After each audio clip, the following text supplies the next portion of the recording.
Yağalar dostum bilen sözleşdim. Ardı halim yara diysem kän olmaz. Gece ünlü aşkın bilen yanarım. Nedir halim diye bar soran olmaz.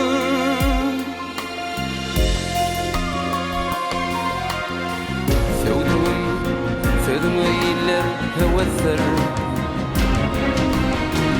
Eger kim söylesem dilimi keser. Bu özürlük kimden hayır mirası. Gözürlerde beyle nojuan olmaz.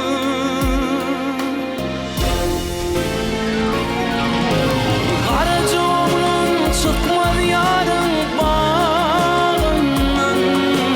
Koşa meni bardır onun sağına.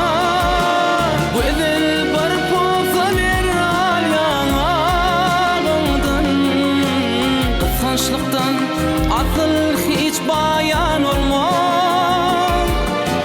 Gözül bir poza ver al yanağımdan. Kıskançlıktan asıl hiç bayan olmaz.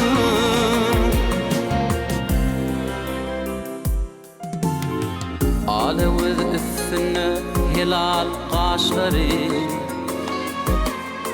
Mislilerden öğütür yarın saçları.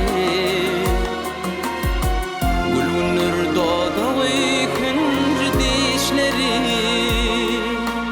Menin sonam kimin gül beden olmaz.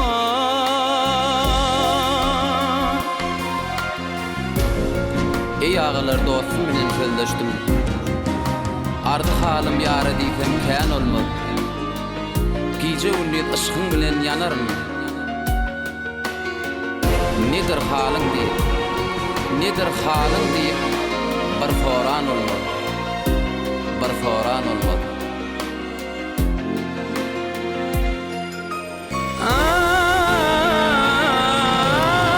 Aracoğlum çıkmaz yarın bağından. Koşa meni bardır onun sağına. Gözül bir poza ver al yanağımdan. Kıskançlıktan asıl hiç bayan olmaz. Gözül bir poza ver al yanağımdan. Kıskançlıktan asıl hiç bayan olmaz. Bu özürlük kimden sana mirastır? Gözüllerden beylen